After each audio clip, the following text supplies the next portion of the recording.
Hey guys, it's Ash from theawakenedstate.net, and this week, I wanted to talk about something that we don't always like to talk about, this dirty little word called ego, and how resistance can really make or break our results.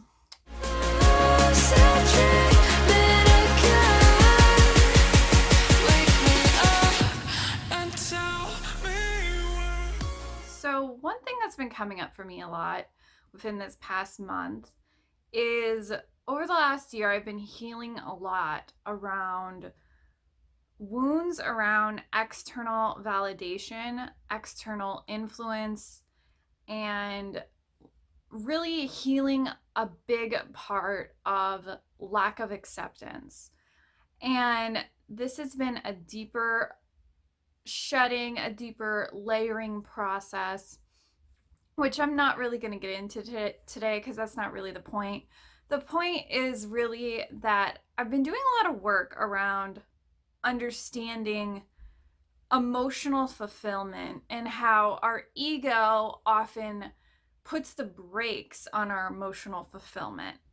So often in spiritual communities, we have like this weird perception of how we see the ego. And, given your upbringing or how you've been, what you've read, what you've seen, how many lectures you've seen, how many spiritual summits or whatever background you come from, there's various layers and perceptions about the ego and about really understanding how our resistance is. So given what you've been taught or heard, I invite you to just kind of have an open mind as we go through this video, because my perception of the ego is actually pretty different. And maybe you've heard it before, maybe you haven't. That doesn't really matter. What I'm really here to talk about is how the ego often shows us what is truly in the way of what is stopping us from our natural expansion, our results, our insert whatever you want. The ego is not something to be ashamed of or fearful or in this place where you're like pushing it down, afraid to think about it, afraid to be witnessing your fears. And instead, we have to realize that the ego is something that is a tool. It's a tool to fully understand.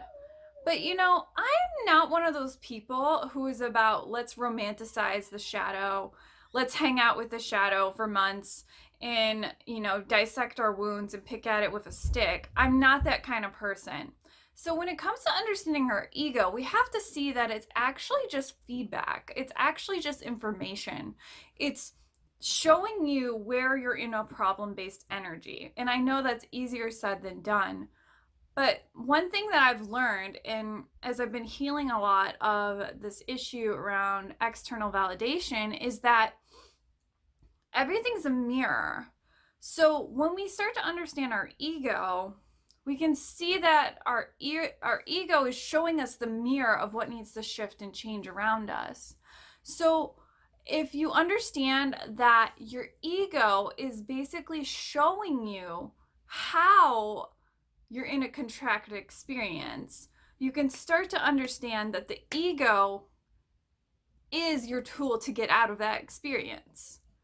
Once we understand that, now we know our holding pattern. Now we know what is stopping us from moving forward. But until we're willing to look at it, until we're willing to be the observer, we will stay stuck in that story of victimhood. So one thing that I've recently been writing about is this place within us that is the creator versus the victim. And the ego is the person within us that is the wounded self, the person who wants to give pain a purpose, the person within us that feels hurt, that feels neglected, that feels shameful, that feels doubtful, that feels are basically the person within us who feels it's necessary to give pain a purpose and truly and truly live in this place where we are giving pain a purpose to heal ourselves. So the more I've understood the ego, it's really important to see that it's just information. It's just information being given to you. So what's fascinating to me is in the spiritual circles, we're taught the opposite. We're taught that the ego is bad. The ego is shameful. The ego is something we're not supposed to deal with. The ego is something that we're not really supposed to look at. We're supposed to push it down and neglect it and shame it, and we're supposed to hide from it and avoid it and make sure we're high vibe all the time and make sure we're just keep putting a band-aid on that positivity and just keep going forward. It doesn't matter what the ego's saying. It doesn't. And so here's what I've really learned is that actually perpetuates self-sabotage. So when we do that, what we're actually doing is we're refusing to heal. We're refusing to look at what's stopping us. We're refusing to look at where we're getting tripped up. And when I've learned about this process, I think it's fascinating because there's no longer a need or an association of having to bask in the ego stories or having to bask in this problem-based energy anymore, because it no longer has power over you. When we look at the ego from this lens of what is it here to teach me, we're starting to change the story we're telling, because now instead of the ego having so much power, we're instead learning how to step into the observer, how to step into observer consciousness. And the more we step into observer consciousness, we can start to question things. We can start to be aware of things. We cannot do that when we're in a reactive emotional place. We can only do that when we're allowing ourselves to be the observer, to question our egos, to see our ego for what it truly is. And so the fun thing about this is we can start to really let ourselves off the hook a little. When we find ourselves in a negative pattern or a negative inducing story, we can use that as a tool to Kitty wants to make a cameo. Basically, we can find ourselves in a story where we are in this place. She's like so distracting. Okay, I can't focus if you're going to do that, Kitty. Okay. When we find ourselves in a story, it's like we can instead learn to question our egos, make peace with our egos. And what I've learned, it's about truly holding space for both. Because the more we hold space for both, the less power we give towards our fear, our uncertainty, our doubt. And instead we can learn to understand it. We can learn to work with it. Because the reality is your ego is just your past identity. That's the whole thing in a nutshell. So your ego is showing you where you need to shift and change. So what I was really trying to get at is basically our resistance shows us how we really can get in our own way. Just like my cat. And basically, so I was thinking about this because we're having a particular experience in homeschool lately where my son really doesn't like doing writing. And to me, that's like blasphemous because I love writing. So we're kind of like, we're butting heads a little on understanding how to write. And it's funny though to me because, I see writing as this tool of like releasing and flow and letting go. And my son sees it as like this way where he can just make like 60 excuses as to not write 4 sentences because he's afraid of writing and he's afraid of like learning how to do it successfully. He just doesn't want to do it. So he has like a lot of resistance. So it's funny though because in my eyes, he's like, we're basically saying like all of these things. Like every 2 minutes, he has to go to the bathroom. And then all of a sudden be like, I'm kind of hot, guys. I think I need a new outfit. And then like 5 minutes later, he'll write like one more word, and then it'd be, it'd be like, it's like, I'm kind of hungry. I think I need a water. I need to go get some water, okay? And it'd be like writing one letter, and it'd just keep going on and on and on. And so the other day, I told him, I'm like, Godric, I'm gonna tally up all of your excuses around writing these sentences, and we're gonna see how many times you interrupt yourself from writing a sentence. And it's just funny because it was a mirror lesson around resistance and how I was also experiencing a form of resistance around that particular thing. And it's just funny because we have to almost laugh at our fears, because our resistance is literally just showing us how we're getting in our own way. So it's like with my son, it's like, I have to go to the bathroom again. I need to do this. I'm feeling really hot. I need a new outfit. And then it's like, now I need a glass of water. This is just too hard for me, Mom. I think I'm just going to do it tomorrow. And it's like we create all of these excuses in our heads, but in reality, that's just resisting. It's resisting what is. It's resisting writing the sentence. It's resisting just going for it. It's funny, like when a lot of people come to me and they say like they're having a hard time writing, it's like, well, have you fully let go and just wrote for the sake of writing? Because that's just it, is our monkey chatter really holds us back. It keeps us in this place where we're not fully dropping into flow. And we can be like, well, I don't know what to write. I don't know if I'm saying the right things. I don't know if this is the right thing. I don't know if I'm saying this.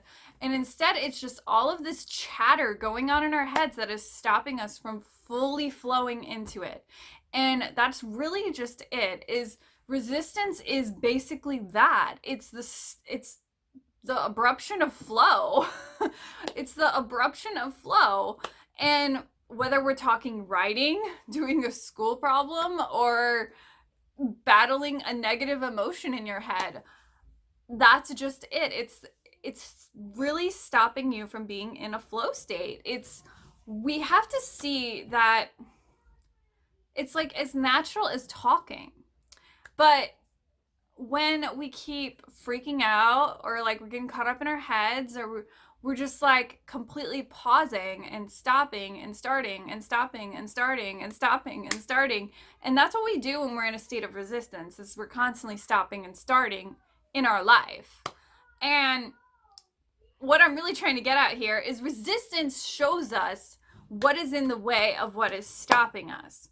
So our ego is a tool into seeing that. The more we begin to understand our ego, question our ego, ask what it's here to teach us, that's when we can start to really peel back the layers of bringing unconscious habits into conscious awareness.